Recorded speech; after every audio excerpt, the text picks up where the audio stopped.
Hi, everybody. Strap in, we're going to have to move pretty fast here. We've spent the entire afternoon learning how, over the last 40, 50 years, we've had our asses kicked, and we're going to spend the next 15 minutes explaining just exactly how and why we're going to kick their asses. Now, I only have one visual aid for this presentation, and I didn't bring it. But it doesn't matter, because it's easy to imagine. Just close your eyes, or look at the good-looking gentleman over there on the video screen, and imagine the electoral map of the United States. And imagine that this map only shows millennials, just millennials voting. In other words, the future of the country. What does the electoral map of the United States look like right now if only millennials vote? And what you will see is a map where Republicans get Utah for 6 electoral votes, and that's it. And the Democrats win 532 to 6. That's not what might happen. That's not what's going to happen in a few years. That's not what's going to happen if something doesn't happen. That's now. That's today. That map is blue because the left pays for it to be blue. It's not just the future, it's the present. Young millennials are voting socialist in record numbers. They're all supporting Bernie Sanders. The whole thing, when you look at that map, there's one little island of red. And by the way, if you take white voters out, you don't even get Utah. And you look at this and you say, this is the future of the country. It's the present of the country. And this is such an overwhelming catastrophe that it's over. And it is over. The fight's over.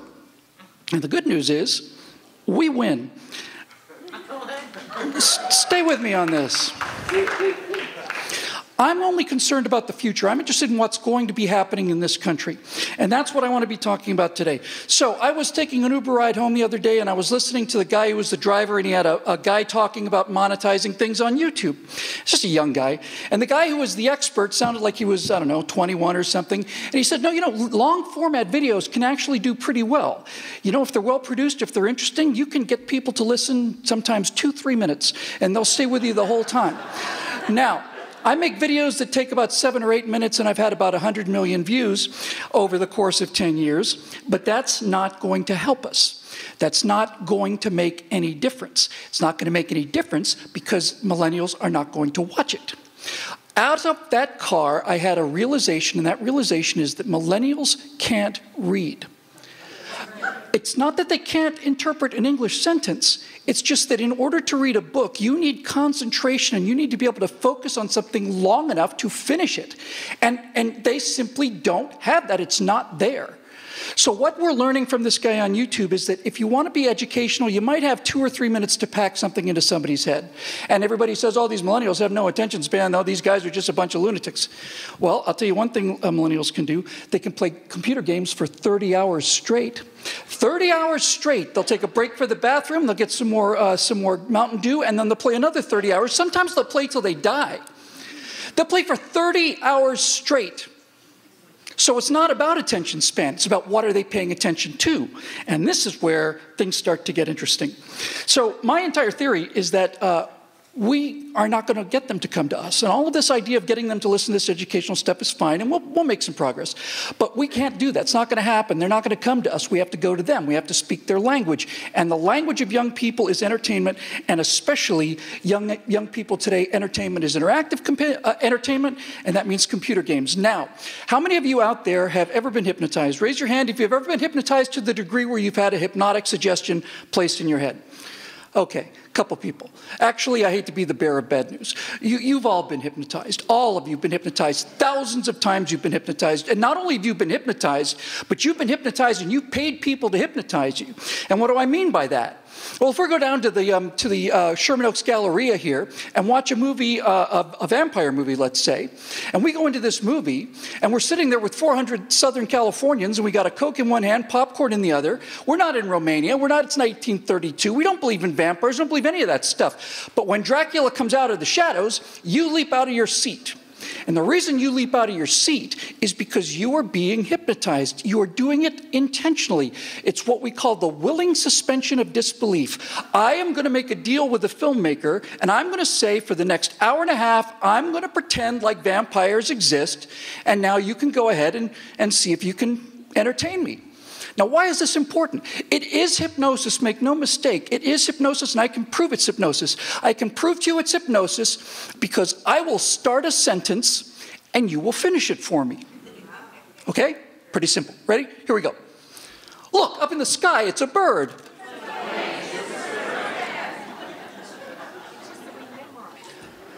You said memorize it, but you didn't memorize it. You didn't sit down and memorize it. You didn't sit down with a piece of paper and say, what is it that Superman said? You never learned it. It went into your head automatically. It came with you, and you didn't have to think about it. You didn't have to go to the website. You didn't have to go, wow, what was it that Superman... You responded as fast as if I'd hit your knee with a rubber mallet, because it's in your subconscious. It was put there through hypnotic suggestion, and here's the thing, like with the vampires, everything else that Superman represents is in there too. Everything else he represents is in there too. Superman is a force for truth, justice, and the American way. He is essentially America, unlimited power limited by his own decency. Everything about Superman is in your head as surely as, look up in the sky, it's a bird, it's a plane, it's Superman. And if you put an entire generation through that kind of hypnosis, you're going to end up with a pretty good country. Now, we're going to try something else, has nothing to do with these guys, just this table over here. Don't leave me hanging now. Don't leave me hanging. All right, I'm going to start another sentence. You finish it. Ready? It seems today that all you see... Okay, there you go. Thank you. That's the opening for Family Guy, which is not Superman. It's anti-American, anti-capitalist, anti-Christian, and we wonder why that map is blue. It's an absolute mystery, utter mystery.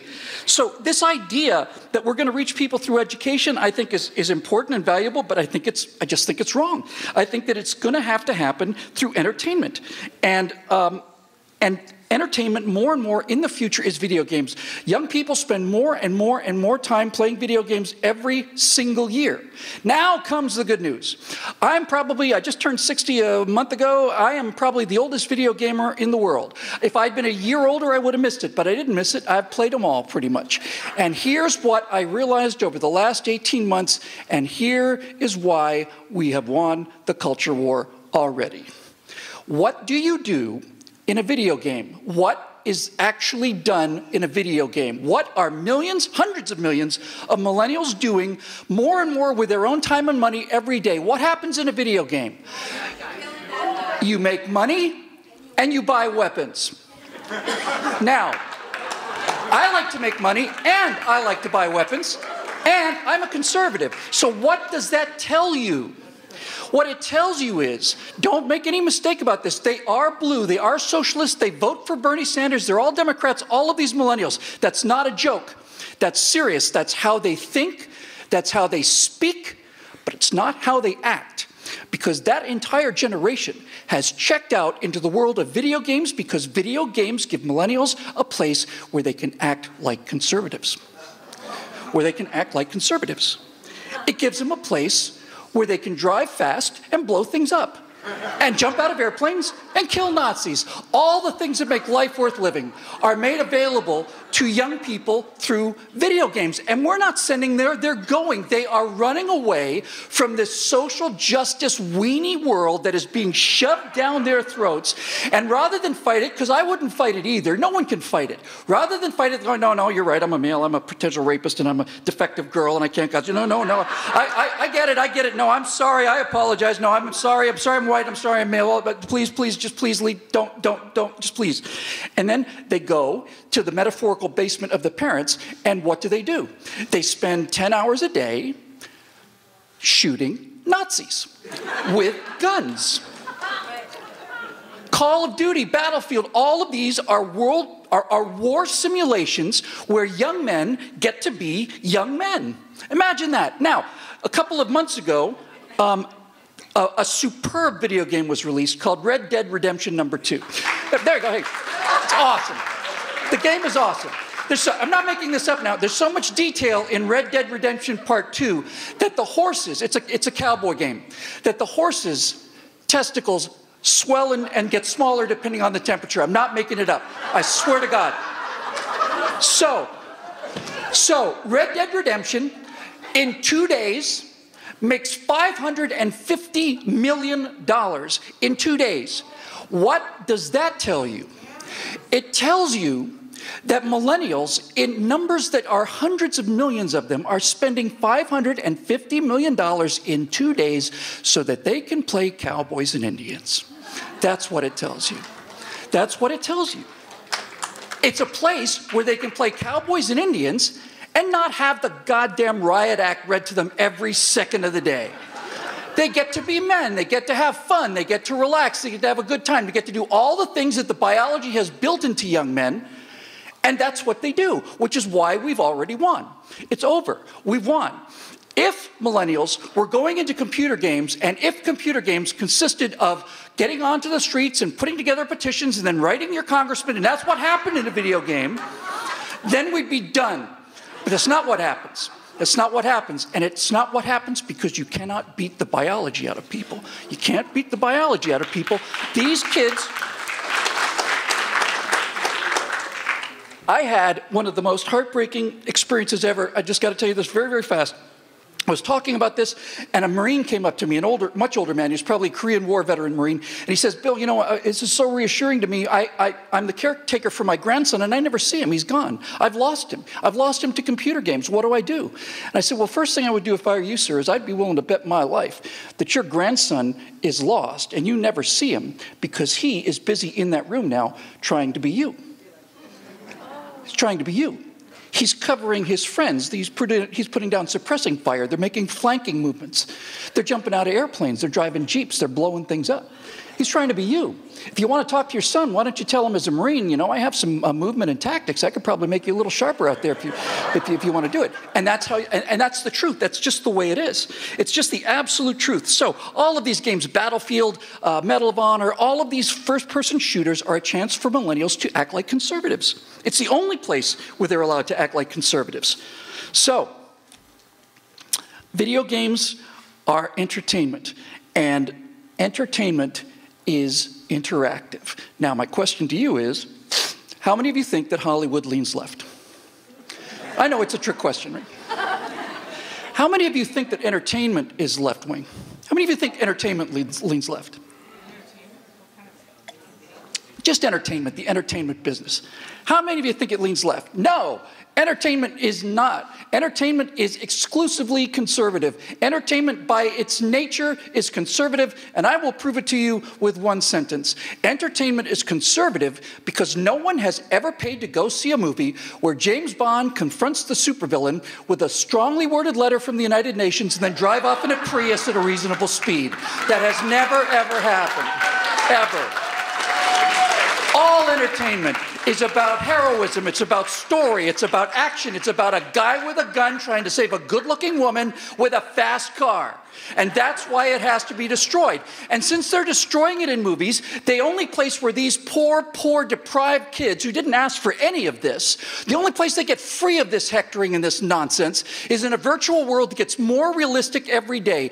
In a year, on a stage the size of this platform, using motion capture technology, I could make Lawrence of Arabia on this stage, and you would not be able to tell the difference. You would not be able to tell the difference. This is where everything is going. So what do? Well, I have this idea called the Aurora Project, and I'm not going to get into a lot of detail about this, but basically what I want to do is I want to take all of these messages that we believe in, constitutional messages, freedom, all the stuff we believe in, and for once, just once, I would like to take it out of the past and put it into the future. Just once, I would like the ideas of freedom, liberty, all of this stuff to be something that's ahead of us and not behind us. I want to move it into the future. Now, I've done probably 100 Tea Party events and a lot of Republican groups and all that. And I go to these meetings and I look out at the audience and the average age is deceased. Pretty. Why? Why are there no young people there? There are no young people there because when you walk into the room, you see a picture of George Washington, there's Thomas Jefferson, here's the Constitution, here's the Gadsden flag. And we think, oh, yeah, we know what that means. They've been specifically excluded from knowing what that means. So what do they see? They see a political philosophy, and they say, they look at me and they say, well, what is it you believe? Oh, we believe in words that are written with a feather on animal skins. And we believe in tricorner hats and muskets, and we have a flag with a snake on it. And we wonder why no one's joining. We wonder why no one gets it. We always talk about America 250 years ago. We never talk about America in the future. And that's where we're going to get these guys. I plan to use computer-generated characters, and I plan to do movies that are very short, 6-7 minutes, based in the world of computer games. They're not going to be I'm not making computer games. This is very important. I am not making computer games.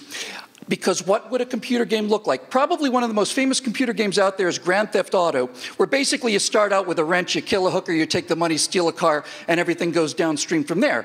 And Grand Theft Auto has made a lot of money. So our conservative computer game, what would we call that? We'd call that fully insured SUV, I suppose. And we would go down to the bank and deposit more money than we withdrew, and then we'd go home and have dinner with our wife. That's the conservative video game. It is not about conservative video games. It's not about conservative values. It is about a man with a gun driving fast, trying to rescue a beautiful woman, standing up against the forces of evil. We're just going to set it in the future. And we can do this for next to no money. So, young men are checking out of this society because they want to be heroes. And young women are checking out of the society because no male heroes are up there, but they're down there. And in a very strange way, the computer game world is much more real than the world we live in. In that world, there are consequences. In that world, if you make money, you get to buy things. In that world, if you do something wrong, somebody's going to kill you. Your reputation matters. You have to defend yourself. That is the real world, not the world up here that these poor kids have been faced to run out of. So we're going to win this thing. We've already won it. It's already happened because you can't beat the biology out of people. And we, for some reason, as conservatives, can't sell freedom. We can't sell freedom. How do you not sell? How can you not sell fast cars, loud guns, and hot women? I don't understand. How do these weenies, with their absolute determination that you're going to have to wear a bicycle helmet in the shower so that you don't hurt yourself, how are those weenies winning the culture war? Well, they're not. They're not winning it. These people over here are leaving that world because they can't fight them, and the world that they're going into is the world that actually matters. So, did I run out? Did I get done already? That can't be possible. Okay, so I am actually going to finish on time or more or less on time, but let me just tell you what this looks like. We're going to start doing video games. Sorry, just bad habit. We're going to start doing little adventures set in the world of video games. We're going to do 6-7 minute movies, science fiction movies, because if I've got, on one hand, I've got the parchment and the feathers, and on the other hand, I've got lasers and explosions and spaceships and sex robots, I'm going with the sex robots, 100%. And I'm going with them because that's what people will watch. I'm not going to try and fight that 2 to 3 minute limit on educational video. I'm going to go to that 30-hour limit on how much time they'll spend on a computer game until they pass out from lack of sleep. That's where I'm going to go. That's where I want to be. So how does this work? Just very quickly, very, very quickly. I've got these fighter pilots, and they're set in the future, and you get spaceships and all this other great stuff and lasers and all this. And these two guys are having a bad day. So they go down to this planet, and it looks like Blade Runner, and it's all neon, and there's things flying through the sky. It's absolutely incredible. And they land on this planet, and they start walking through the streets, and as they get further and further into the back alleys of this town, you start seeing drug addicts and prostitutes. You start seeing pimps, and you start seeing all kinds of criminals. You know what's cool about those drug addicts and prostitutes and pimps and all those guys? They're all conservatives because they all work for me. I make them say whatever I want to. And people will watch it because they're never going to know what I'm saying, because just as John pointed out earlier on the video, we're going to take this dog pill and we're going to feed it to people in a different way. Now, as conservatives, what we do with the culture is the same way that this is how we would feed a dog pill. Here's the Republican method of giving a dog a pill. You grab the dog by the throat, you wrap your legs around it, and then with a firm grip on the back of the neck, you pry the jaws open. And while the dog is barking, yapping, and doing everything it can to run away, you take this pill and you shove it down its throat, and then you let the dog go, and the dog runs for the hills, and you may not see that dog again for another day. But we are going to take that same pill, and we're going to wrap it up in bacon, and we're going to throw it in the air, and that dog is going to snatch that pill out of the sky, and he's going to come back and say, "When is the next pill available? I'm hungry."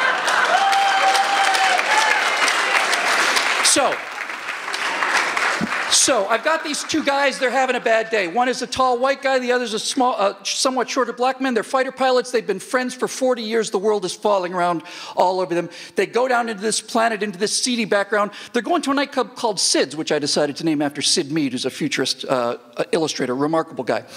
And Sid's is an interesting nightclub, as you see, because in Sid's, Sid, the owner of the nightclub, has this kind of weird sort of thing going on at Sid's. He likes to set it up so that you don't know whether the dancer is actually human or actually robotic. He's got real women, he's got real robots, some are half, some are not. Which one was it? It's kind of cool. So these two guys go to this place, and there's a 200-foot head out there, and it says, hello, welcome back. And they go into this bar to get a drink, and what they see on the door of the sign of Sid's, which they've been to many times, is a sign, and it stops them. And they look at it, and the sign says, dear patrons, for the safety of our customers, Sid's is now a weapons-free zone. Guns will be checked at the door. Thank you, the management. And these two naval officers, who are armed, by the way, look at each other and say, well, that kind of sucks. I'm not going in there unarmed. You out of your mind? And then the other guy says, yeah, man, it's like 12:15 on a Saturday night. This place is usually jumping. There's a line around the block. Where the hell is everybody? Yeah, where is everybody?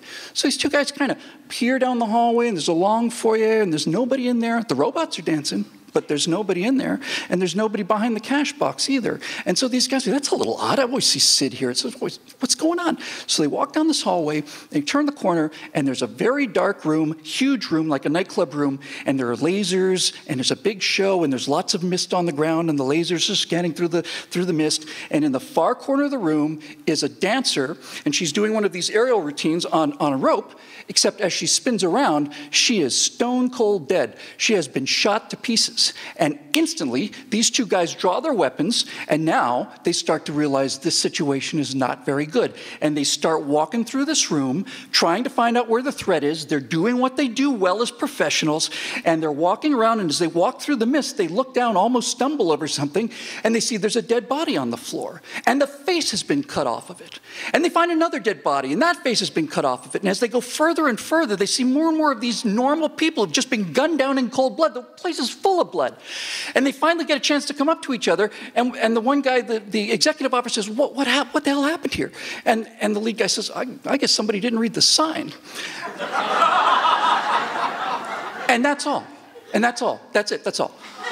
That's all that happens. Everything up until that point, the 6 minutes I take to get there is to make that message out there. So I'm not going to tell them about my Second Amendment rights, and I'm not going to tell them about protecting freedom. I'm going to not tell them, I'm going to show them through hypnosis, I'm going to show them that the idea that there's a no murder here sign is actually a way to stay safe is just plain lunacy. So let me close with one thing that you should all be very, very happy about. Now, I decided to wear this particular t-shirt today because it's my favorite t-shirt.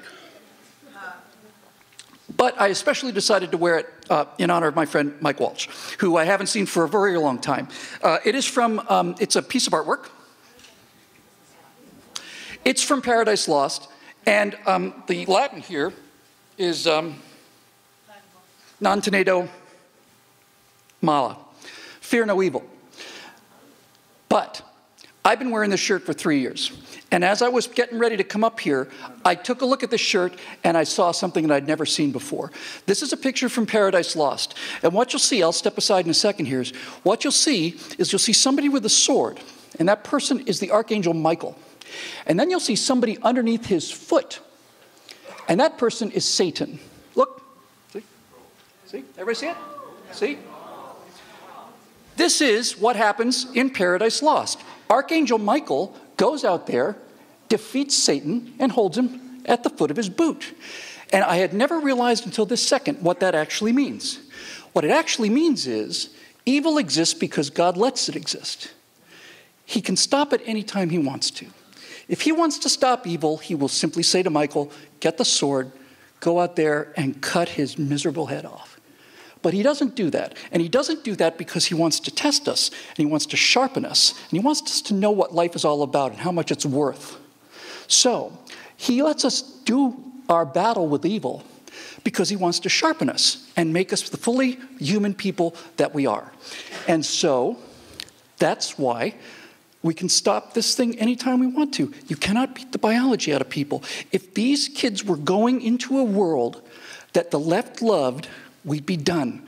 But they're not. They're running away from the left. The left has destroyed their lives. The left has destroyed Star Wars. It's destroyed everything they care about, and they're damn angry about it.